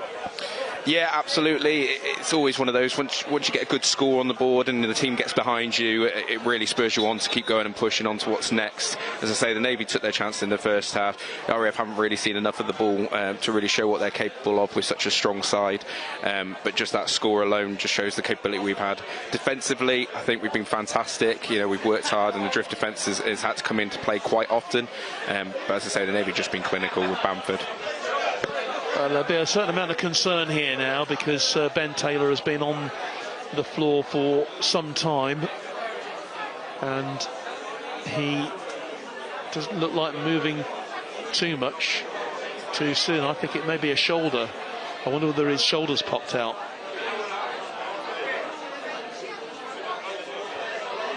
If so, it's certainly going to rule him out for the rest of this inter-services season.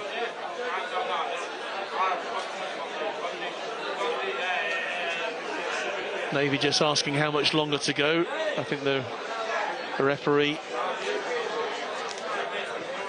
Mr. Parker, Peter Parker, not sure how he arrived here today, whether he webbed himself in or not, but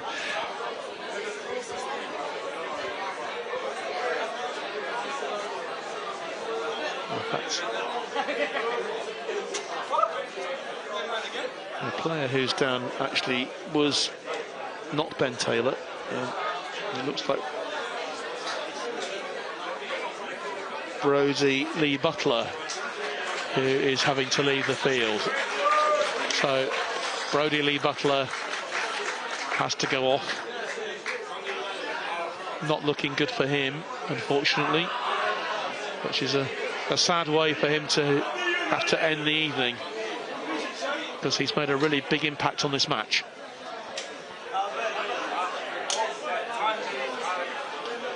The Navy, though, will restart. And there's their scrum half. And there's Daz Bamford. I think we can safely say that Bamford and Tilley between them have really dominated the possession for the Navy and really been at the centre of everything that they've done tonight.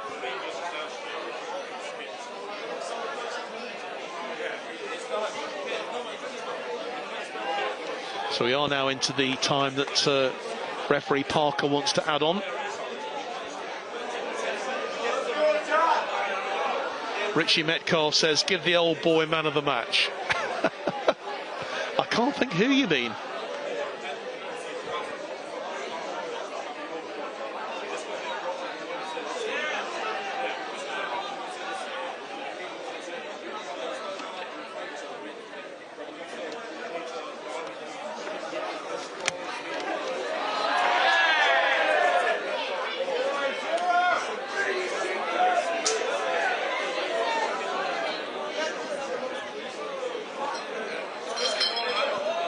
Navy have it once more. And Danny Dainty, one of the interchangers, has come on, made a big impact in this second half, as has that man wearing number 17, Quantock.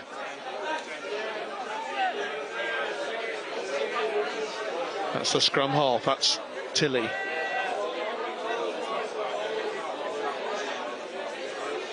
Have we got another score in this game? Griffiths. There'll be some tired bodies out there at the end of this game from both sides, I think, Spence, aren't there? Yeah, the contact's been very high from both sides. Defence is strong, big hits going in, a lot of injuries. Hopefully all the lads will be fit and well for the next game. In these last moments of the match, a lovely kick from Bamford, and it's collected by the number 2, collected by Dakaluga again, but out of play. Very quickly the RAF will try and move it forward to see if they can get another score, just close that gap even more. It is 22 points to 6 though in favour of the Royal Navy in these dying moments of this opening inter-services fixture here at Burnaby Road in Portsmouth tonight. Both teams have given their absolute all. It's been a terrific game, but the Navy have just proved too good tonight in too many areas of the pitch.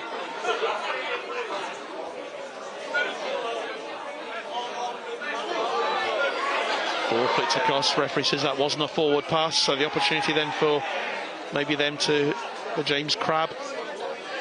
Ball comes inside over the halfway line with Barker. It's a good late surge here from the Air Force. Nice play from Bradley. Strong stuff from the Air Force here. Can they get another try? It's a lovely bit of interchange, and it is going to be a second try as Duke Tapua goes over for the RAF. That was a magnificent interchange there with Razuki and Tapua, and the RAF have pulled another 4 points back, and that makes the score 22-10. Yeah, RAF there showing what they're capable of once they keep the ball and retain the possession and finish off the set strongly. Looking to work both areas of the field. Elliot Carey there and Liam Bradley controlling things in the middle to hit it out wide. And Carey very quickly positioning himself for the conversion for another 2 points perhaps. And he pops that over, and that brings the score now back to 22-12. And suddenly you're thinking, if only. from an RAF perspective. If only this had happened, what, 10, 15 minutes ago, things might be a little bit different.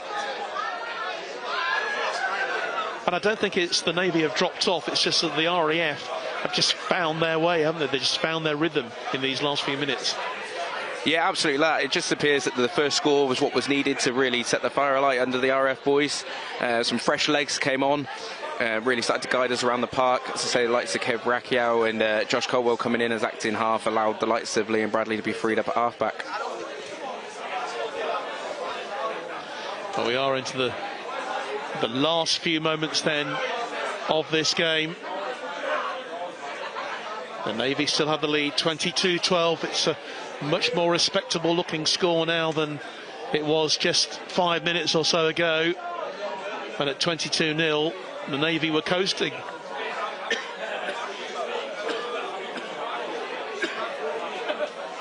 They're certainly not coasting now, just having to hold on a bit. The RAF have really got some momentum going. And the longer this period goes on, the more you think the RAF are really closing this down.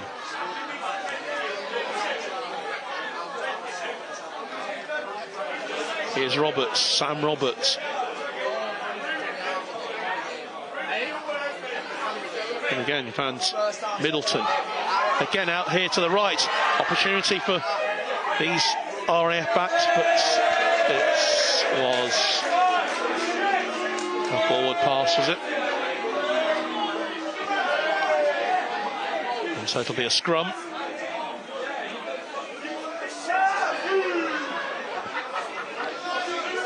A lot of the Navy fans around here just looking at their watches at the moment, thinking how much more time are we going to have?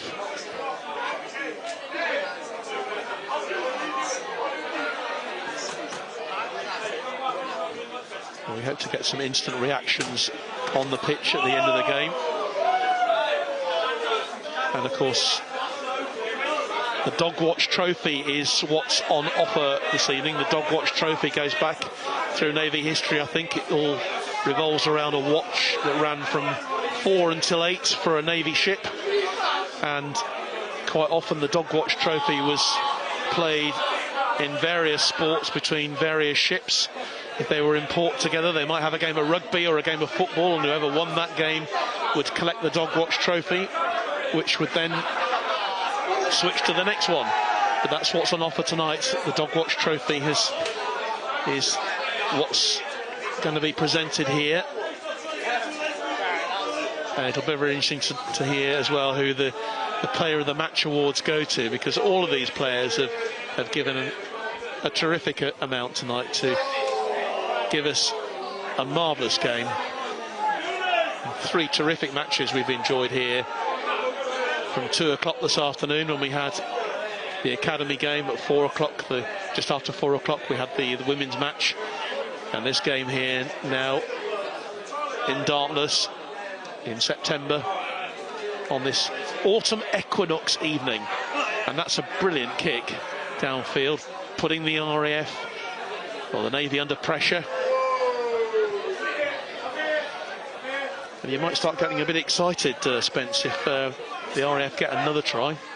Yeah, we were quite unfortunate there. We were looking for that 40-20. Ball seemed to try to die just before the touchline. Otherwise, that would have put us in a fantastic position to attack from. Bamford just bringing it clear, using all his experience now just to bring the ball clear. Game management from the Navy. But what a tackle. And that looked like Racchio going in there with that tackle. Tackles flying in. And at this stage of the game, the fitness that these players have shown tonight has been absolutely terrific. Kick forward there from the Navy's James Tilley, allowing the RAF once again to build themselves forward. That's rather a high tackle to me on the Rizoki, but the referee allows play to go on. That looked like a forward pass. The referee says it was a forward pass. He checks his watch, and I think that could be the last action of the game. It is indeed the last action of a terrific inter-services clash between the Royal Navy and the RAF. The Navy have come out on top. They've won this game by 22 points to 12. A fearsome fight back, though, from the RAF in the last few minutes of the game. And you're just thinking, and I'm sure you're thinking this, Dan Spencer, that if it had just started maybe 15, 20 minutes before, we could have been in for a real theatrical finish here. Yeah, absolutely. Both sides gave it their all. Hats off to the Navy, you know, having that time away. It's clearly done them some good, and good luck to them for the rest of the tournament. For us, we'll take this on the chin. We have to. We'll regroup from it and get stronger because of it. We've shown what we're capable of in patches. Our defence today, I think, was exceptional. We just didn't have the ball, and the Navy kept us into our area when we did have it. So lots to work on, lots to look at. But as I say, the team will use this to their benefit and take it into the Army. Yeah, they certainly will. And I think both teams will probably have given the Army quite a bit to think about here, actually, because I'm sure that the Army are watching this evening, watching our coverage here, and thinking, you know, these two teams really have got a lot going for them, and you know, both teams could certainly give the Army a real run for their money. Obviously, the Army-Navy clash is next week at Odsal, and we are hoping to be hearing very shortly from some reaction on the pitch. I can see the Dog Watch trophy just emerging from the shadows into the middle of the field. There is Keith Umpleby, who's the man who I think runs probably Royal Navy Rugby. It looks like the presentations are probably going to happen on that far side of the field rather than in front of the stand. So hopefully we can bring you that with our second camera and get some reaction from the players tonight to what has been a really well competed game.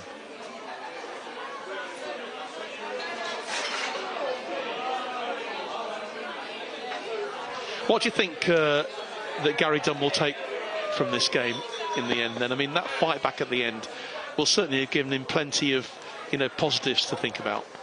Yeah, absolutely. In any game, regardless of the scoreline, there's always going to be positives and there's always going to be areas to work on. There's a lot of positives that we can take from there. Personally, we're looking at that game, watching it through, our defence was strong, and in points our attack was really good. Just taking it off the Navy side, we just need to be a bit more clinical in that attack area and work it a bit harder, and then maybe have a look at a bit more on our drift defence. They seem to make a couple of breaks down our left side, so that might need some area of discussion. But on the whole, I don't think there's too much to work on from this game. I think we're going in the right way, and I think it's just one of those games you got to tip your hat off to the Navy. They came here to do a job. They functioned with it all the way through, and they knew how to finish it off in style. Very clinical performance by them. It's good to see Ben Miller. I know he's hobbling, but it's good to see him walking back out onto the pitch.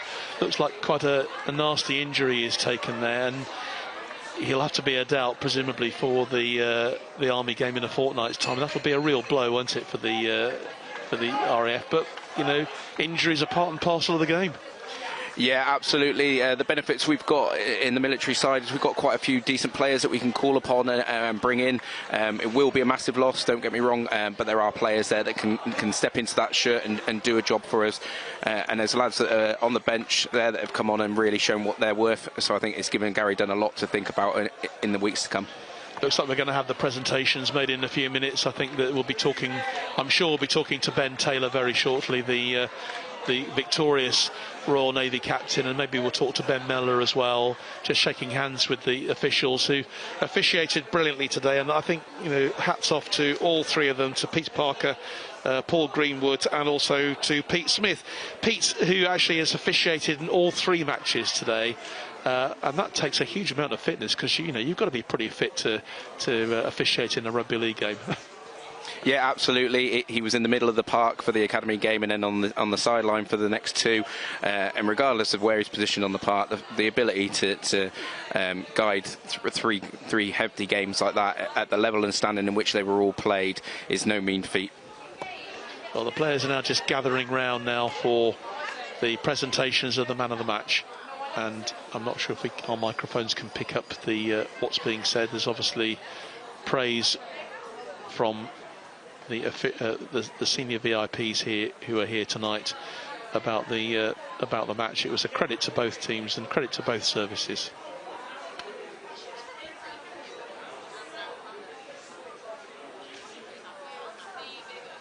Congratulations being said to the RAF on the way they played tonight.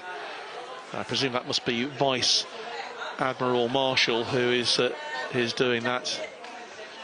But 2 out of 3 ain't bad, I suppose, from your point of view today. I mean, you couldn't have asked any more of your women players today, and certainly the great performance from the academy team as well. Yeah, absolutely. I know for through managing the RAF women and through speaking to the Navy coaches for the women's side, both teams have been in a resurgence and developing and bringing on new players. So it was a fantastic show of the capabilities of where we've come from the start of the season to where we're at. Personally, from the RAF side, we had 8 players out there that before this season had never actually played rugby league before at all. So to go out there and put on a performance that we did and to come away with a win is fantastic. So the Dogwatch Trophy being then presented to Ben Taylor, the Royal Navy captain, and he's pretty chuffed with that, as you can tell. Another trophy to add to the RAF's collection, or the Royal Navy's collection, for the Navy Team of the Year. What a way for them to start their inter-services campaign. And obviously all the Royal Navy Sports Awards will be announced on December the 1st at Lord's Cricket Ground, but we do know in advance obviously who the winner is of the team award. It's the Royal Navy Rugby League team, both men and women, because the women have made a huge contribution. So it looks like the player of the match has gone to the Royal Navy's James Tilley, the scrum half. I don't think there's too much argument with that, is there? No, absolutely. We've spoke a lot about Bamford, but it all comes from that middle and working it into the right areas to allow the halfback to do what he was capable of doing. And the Navy's number 9 there throughout the game, start to finish, controlled it. And the Navy just enjoying their celebration. And I think we are hoping very shortly to hear from somebody. I think maybe the disappointed Ben Mellor, the captain, he's suffering, but he's going to be, I think, able to talk to us in just a few moments' time, and he's preparing now to talk to Kath Brazen. Hopefully we'll get both captains together. We did hear from them both at the beginning of the game. Yeah, Ben Mellor just coming over towards our camera position now, and I'm sure once Ben Taylor has done all the bits that he needs to do with his players, he's never won short of a word or two, is our Ben, Mr. Yorkshire Pros as he is. So, and we now look forward, of course, to next weekend, to next Saturday, when we've got the Army-Navy contests, which are happening up at Odsal Stadium, home of Bradford Bulls, of course, but it will become a bit of a military stronghold on Saturday, with the academy, the women's game, and then the senior men's game to follow. We're looking forward to seeing some more great rugby league action next Saturday. But these celebrations, great to see, brilliant to see the Navy celebrating, and I can also see there's a big smile on the face of the Royal Air Force captain. A real celebration there. I think we're now going to have both the captains talking together to us very, very shortly. And they're with Kath Brazier. Quickly, yeah, go, but come back. Ben Mellor, let's talk to you first while...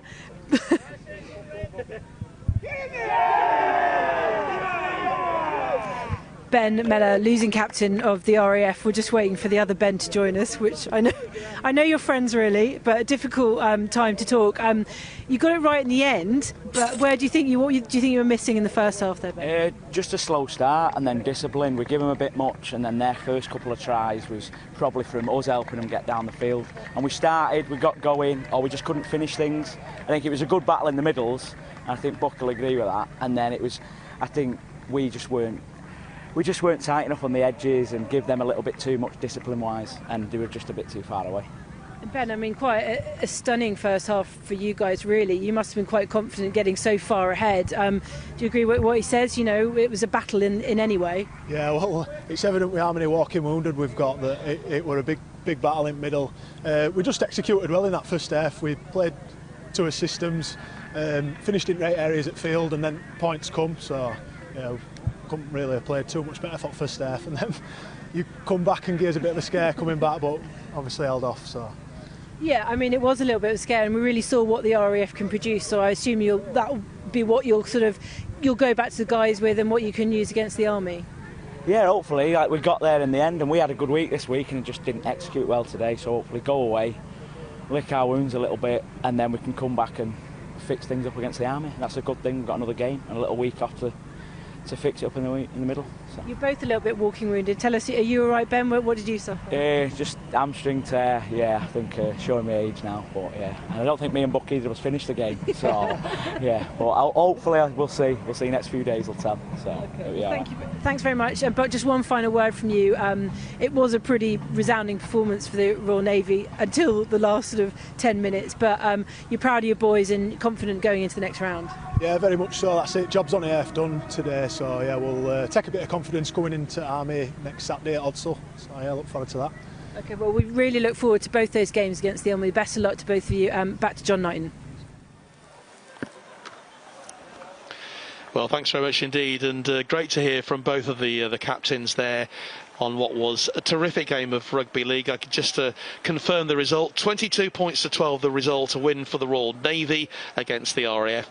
The reversal actually in the academy game earlier, the RAF beating the Royal Navy by 22 points to 12 in the academy game early doors, and for the women it was a victory again for the RAF by 24 points to 20. So we've seen three great games of rugby league here this afternoon. My thanks to Dan Spencer, who joined me for the coverage of the senior men's game. Also, big thanks to the rest of our BFBS team who've been involved in our coverage today, to Kath Brazier, to Craig Tilley and to Roger Giles, our cameraman here in Portsmouth, and also our team back in base, James Smith, Kyle Dixon, and our director this evening, Sarah Burles. But from me, John Knighton, from all of us here, don't forget to join us again next Saturday, if you can, for the second match in the Inter-Services Rugby League series.